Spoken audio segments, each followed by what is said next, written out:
Не musicie dać oszukać się. Понимает? Вы не можете дать wychujać się. Da.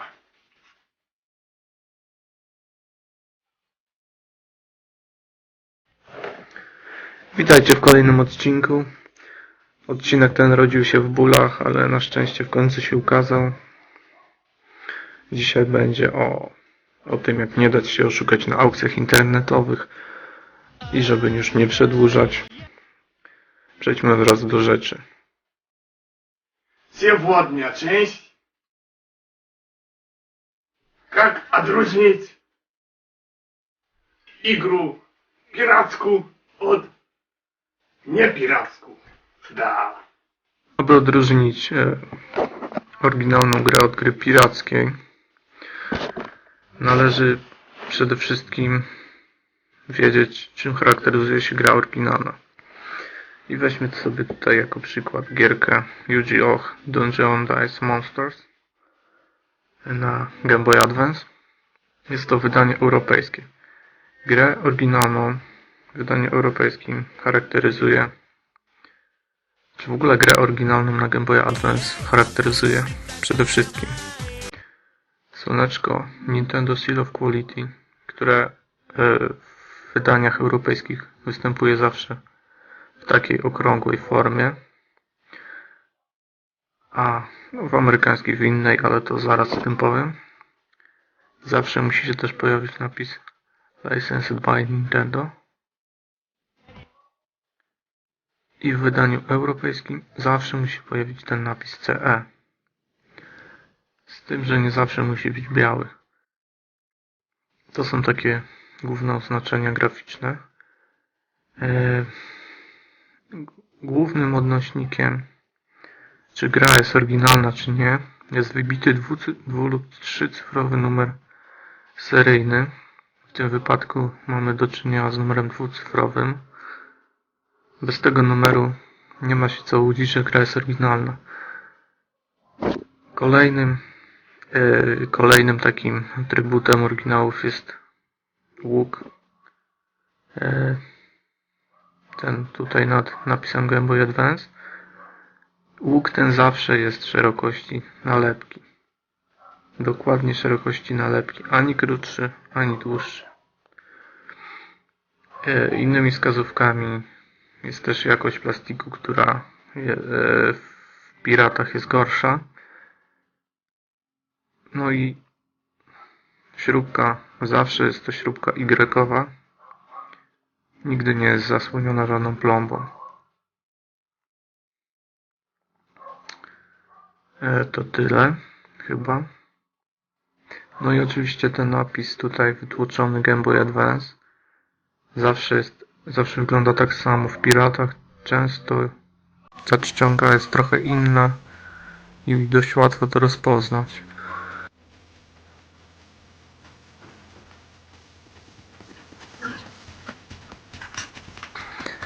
Również występuje słoneczko Seal of Quality. Również mamy do czynienia z numerem seryjnym, z logiem Nintendo. No i z taką sześcioramienną śrubką. Sprawa trochę się komplikuje w drugiej generacji, czyli w grach na Game Boya Color. To jest gra na Game Boy Color, która jest oryginalna, pomimo tego, że nie ma na niej słoneczka Seal of Quality. Jest to wydanie europejskie. No i to jest właśnie takie utrudnienie, ponieważ właśnie w tych grach, przezroczystych obudowach, w niektórych tytułach zrezygnowano ze słoneczka Seal of Quality. Jednak w dalszym ciągu jest tutaj wybity numer seryjny.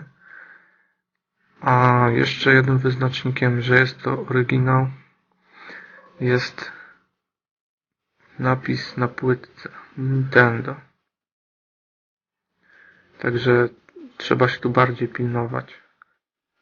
Co ty, собак? Zobaczmy teraz na kartridż z wydania amerykańskiego. słoneczko Nintendo Seal of Quality nie jest tym tutaj okrągłe, tylko jest owalne, takie bardziej spłaszczone. To jest pierwsza zasadnicza różnica. Po drugie, w wydaniach amerykańskich zawsze znajdzie się taki znak z tym czarnym ESRB kod.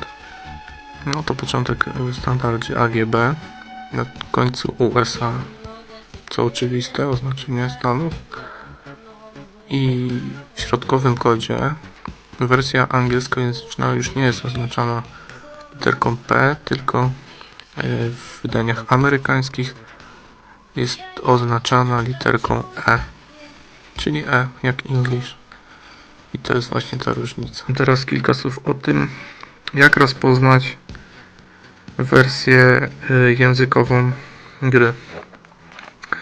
Więc mamy tutaj na dole kartridża zawsze, znaczy nie zawsze, w Game Boy Color jest to na boku. Natomiast w Game Boy Advance jest to zawsze na dole. Taki kod, 3-członowy kod. I tak, pierwszy jego człon AGB oznacza, że jest to gra na Game Boy Advance. Trzeci człon, no, czyli ostatni EUR, oznacza to, że jest to wydanie europejskie. Natomiast środkowy człon, pierwsze 3 litery tego członu jest to jakiś tam kod oznaczający właśnie tą konkretną grę, natomiast ostatnia litera jest bardzo ważna, ponieważ oznacza ona, jakiej wersji językowej jest dana gra. Tutaj jest to P, czyli jest to gra w języku angielskim. W wydaniach europejskich P jako ostatnia litera w drugim członie tego zawsze oznacza, że jest to wersja angielskojęzyczna. Gdyby to było D, byłoby to wersja niemiecka, S, wersja hiszpańska i wersja włoska, co zresztą pokażę zaraz. Za przykład gry w języku innym niż angielski niech nam posłuży Pokémon Yellow. Gra ta jest wydaniem włoskim.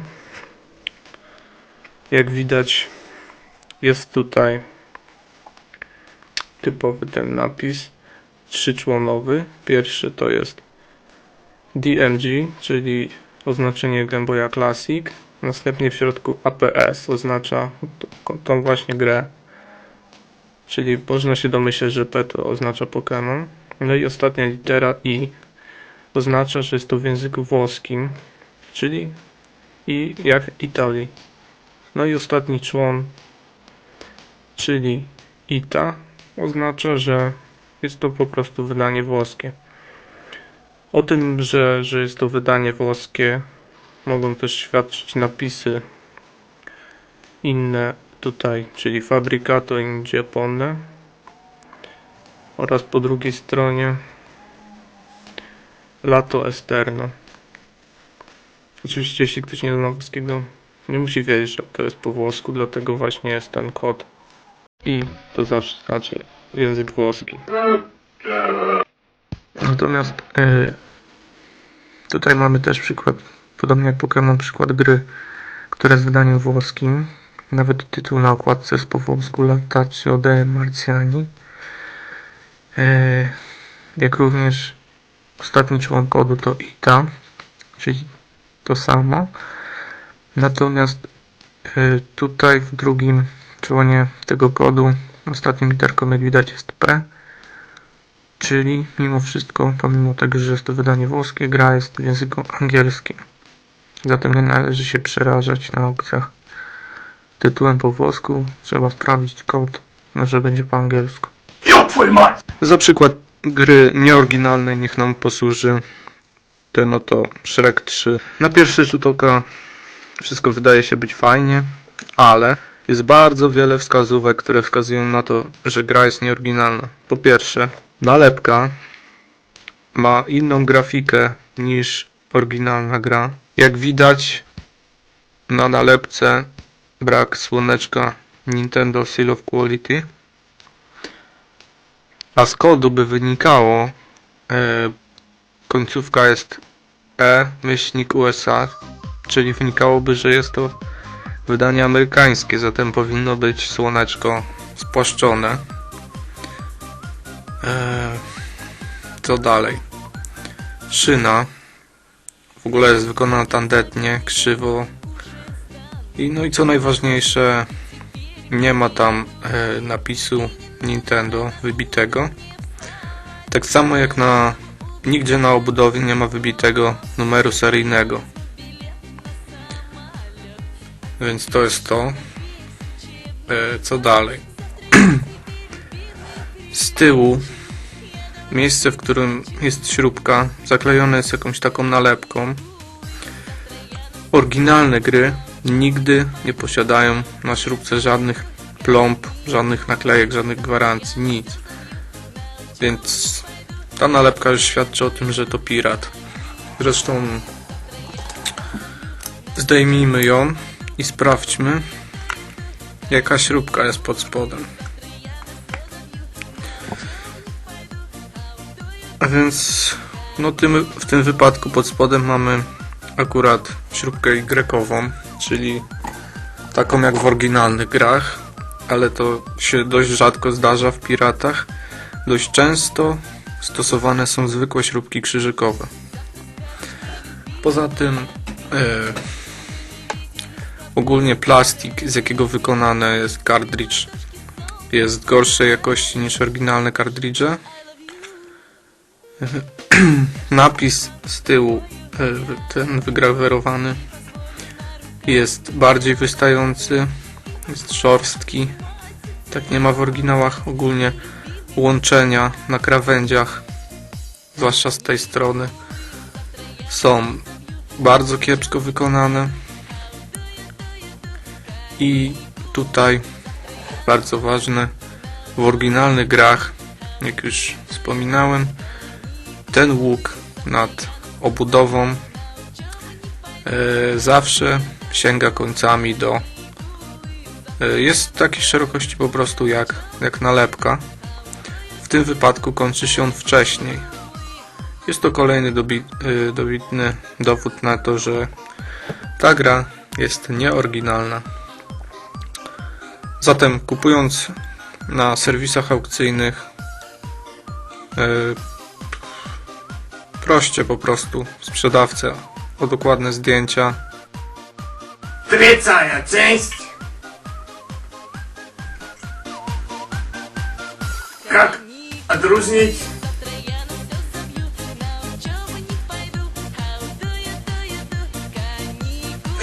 что там, ёб твою мать?